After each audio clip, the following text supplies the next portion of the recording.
ॐ गं गणपतये नमः। Good morning all of you. आप सबका पुनः स्वागत है मेरे चैनल लर्न साइंस में। आज हम उष्मा के बारे में पढ़ने जा रहे हैं। आज हम उष्मा का स्थानांतरण कैसे होता है इसके बारे में चर्चा करेंगे। ये उष्मा एक पदार्थ से दूसरे पदार्थ तक इसका स्थानांतरण कैसे होता है उसके बारे में आज हम जानेंगे। उष्मा का स्थानांतरण कैसे होता है यह जानने से पहले हम जानते हैं कि उष्मा स्थानांतरण कहाँ होगा और कैसे होगा। तो इस उष्मा स्थानांतरण वही होता है जब भिन्न भिन्न ताप की वस्तुएं हमारे पास मौजूद होती हैं, तभी उष्मा का स्थानांतरण होगा। अन्यथा एक समान तापमान वाली वस्तुओं में उष्मा का स्थानांतरण नहीं होता है। अर्थात उष्मा स्थानांतरण है क्या? तो भिन्न भिन्न तापांतर वाली वस्तुओं में उष्मा का आदान प्रदान होना ही उष्मा स्थानांतरण कहलाता है। जैसे इसकी परिभाषा क्या होगी? भिन्न भिन्न तापांतर वाली वस्तुओं के मध्य उष्मा का आदान प्रदान होना ही उष्मा स्थानांतरण कहलाता है। अर्थात उष्मा का स्थानांतरण उन्हीं वस्तुओं में होगा जिनके तापमान में अंतर होगा। उष्मा स्थानांतरण के लिए तापांतर होना आवश्यक होता है। जैसे उदाहरण के लिए आप देखिए, ये हमारे पास गर्म जल है, ये सामान्य जल है और ये ठंडा जल है। अगर हम इसमें उंगली डालते हैं तो हमें यह जल कैसा महसूस होगा? गर्म महसूस होगा। अगर इसमें डालते हैं तो ये हमें सामान्य महसूस होगा। और ये ठंडा जल है, इसमें अगर हम अपनी उंगली डालते हैं तो हमें यह ठंडा महसूस होगा। तो यहाँ पे हम क्या करेंगे उष्मा स्थानांतरण को समझने के लिए कि अगर हम अपने हाथ की उंगली को इस गर्म जल में डालेंगे, क्योंकि हमारी उंगली क्या है? सामान्य है।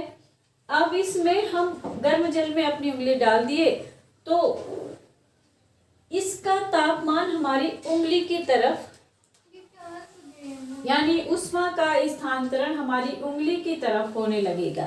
क्यों? क्योंकि उष्मा स्थानांतरण हमेशा ज्यादा से निम्न की तरफ जाता है। अर्थात ज्यादा तापमान वाली जो वस्तु होगी उसका ताप कम तापमान वाली वस्तु की ओर उष्मा का स्थानांतरण होगा। तो हमारे हाथ का तापमान सामान्य है और इस जल का तापमान क्या है? अधिक है। इसलिए इसका तापमान क्या होगा? हमारे हाथ की तरफ उष्मा का प्रवाह होगा, जिसके फलस्वरूप हमारी उंगली क्या होती है? जल जाती है। अर्थात उष्मा का स्थानांतरण कहाँ से कहाँ होता है? अधिक से निम्न की ओर होता है।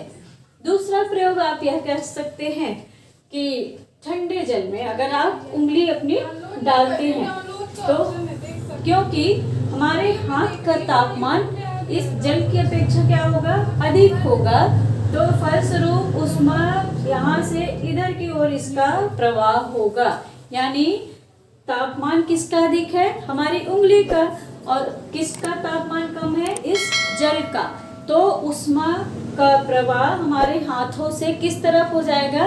इस जल की ओर होगा। अर्थात उष्मा हमेशा उच्च तापमान से निम्न तापमान की ओर बहती है। तो पहली बात क्या कि उष्मा स्थानांतरण के लिए तापांतर होना आवश्यक होता है। अर्थात दोनों वस्तुओं में के ताप में अंतर होना चाहिए। दूसरी बात यह है वस्तुओं में जितना अधिक तापांतर होगा उतना ही ज्यादा उष्मा स्थानांतरण होता है, उतना ही ज्यादा अधिक उष्मा स्थानांतरण होता है। तो उष्मा स्थानांतरण क्या है? तो भिन्न भिन्न तापांतर वाली वस्तुओं के मध्य उष्मा का आदान प्रदान होना उष्मा स्थानांतरण कहलाता है। और जैसे हमने उदाहरण में आपको बता दिया। अब यहाँ दो बातें हमें ध्यान रखने योग्य है। पहली कि ऊष्मा जब तभी प्रवाहित होगी जब वस्तुओं के बीच तापांतर होगा। दूसरी बात यह ध्यान रखना है कि जब दोनों वस्तुओं में जितना अधिक तापांतर होगा उतनी ही ज़्यादा ऊष्मा का स्थानांतरण होगा। अब आइए जानते हैं कि ऊष्मा स्थानांतरण कितने प्रकार से होता है।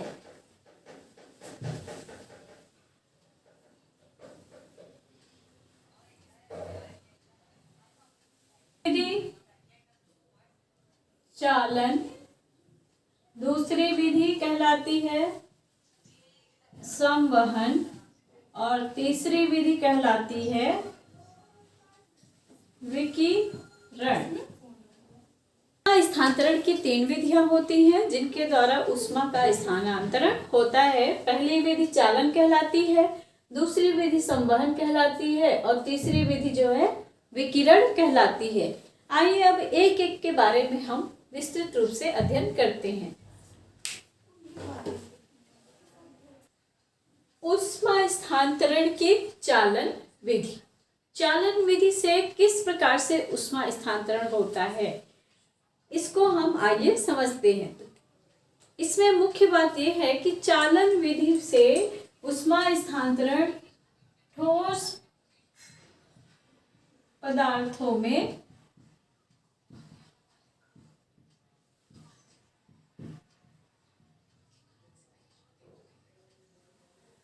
ऊष्मा स्थानांतरण की यह विधि ठोस पदार्थों में पाई जाती है। चालन की विधि ठोस पदार्थों में पाई जाती है, अर्थात ऊष्मा स्थानांतरण जो है वह चालन विधि से केवल ठोस पदार्थों में होता है। छड़ के एक सिरे को गर्म करते हैं तो वह ऐसा तो नहीं होता कि यहाँ से यहाँ तक एकाएक गर्म हो जाता है। छड़ क्या है? एक ठोस पदार्थ है। अब छड़ को अगर हम गर्म करते हैं, लोहे की छड़ हमारे पास है, तो लोहे की छड़ को हम अगर गर्म करते हैं तो उसका पहले ये वाला सिरा, जिस सिरे को हम लौ के पास रखते हैं, वो वाला सिरा गर्म होता है और फिर धीरे धीरे हम देखते हैं ऊष्मा स्थानांतरण इधर की ओर होता रहता है और तब तक होता है जब तक वह ठोस पदार्थ पूरी तरह से गर्म नहीं हो जाता है। तो इसमें क्या होता है कि ठोस पदार्थ का इसमें उपस्थित अणु जो है, पहले एक अणु गर्म होगा, फिर वह ऊष्मा स्थानांतरण आगे वाले अणु को करेगा, फिर ये आगे वाले अणु को करेगा, फिर आगे वाले अणु को करेगा, अर्थात ये वाला अणु ऊष्मा को ग्रहण किया, गर्म हुआ, गर्म होने के फलस्वरूप यह कंपन करने लगता है, कंपन करने के फलस्वरूप अपनी ऊष्मा का स्थानांतरण आगे वाले अणु को कर देता है, फिर ये वाला अणु भी ऊष्मा को ग्रहण करके यह भी कंपित हो जाता है, ये अगला इस वाले को दे दिया। यह ऊष्मा स्थानांतरण की यह क्रिया तब तक चलती रहती है अणुओं में जब तक कि पूरी छड़ के जो भी अणु हैं वो गर्म नहीं हो जाते हैं, और जब तक पूरी छड़ गर्म नहीं हो जाती है तब तक यह ऊष्मा स्थानांतरण की क्रिया चलती रहती है। स्थानांतरण की यह प्रक्रिया क्या कहलाती है? चालन विधि कहलाती है।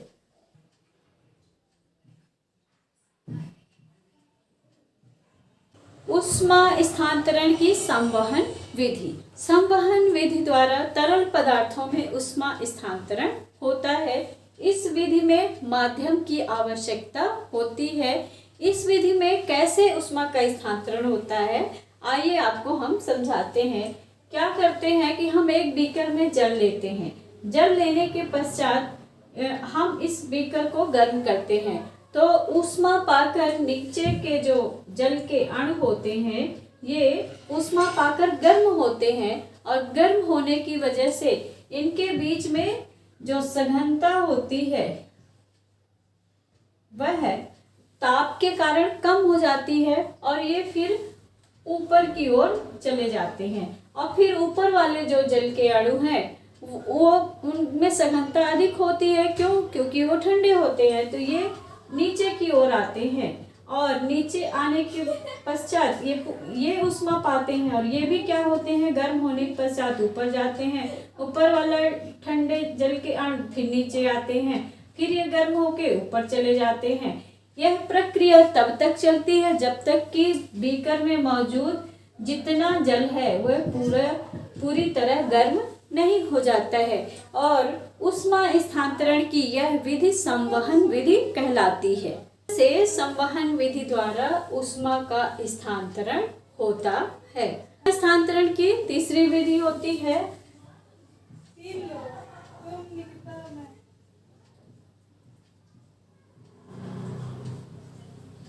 विकिरण। विकिरण विधि ऊष्मा स्थानांतरण की एक अन्य विधि है। इस विधि में किसी माध्यम की आवश्यकता नहीं होती है और यह विधि सूर्य का जो प्रकाश आता है उसमें यह विधि पाई जाती है। विकिरण जहाँ माध्यम है वहां भी विकिरण विधि से ऊष्मा का स्थानांतरण होता है और जहाँ माध्यम नहीं है वहां भी विकिरण विधि से ऊष्मा का स्थानांतरण होता है। इस तरह से हमने जाना ऊष्मा स्थानांतरण की 3 विधियां होती हैं, चालन, संवहन और विकिरण। चालन विधि केवल ठोस पदार्थों में पाई जाती है, संवहन विधि तरल पदार्थों में पाई जाती है और गैस में पाई जाती है और विकिरण को किसी माध्यम की आवश्यकता नहीं होती है। यह माध्यम है तब भी ऊष्मा का स्थानांतरण होगा और माध्यम नहीं है वहाँ भी ऊष्मा का स्थानांतरण होगा। इसलिए विकिरण विधि में किसी माध्यम की आवश्यकता नहीं होती है। इस वीडियो को पूरा देखने के लिए बहुत बहुत धन्यवाद। लाइक, कमेंट, शेयर करिए, कमेंट करना ना भूलिए। अगली वीडियो आने तक नमस्कार। Thank you.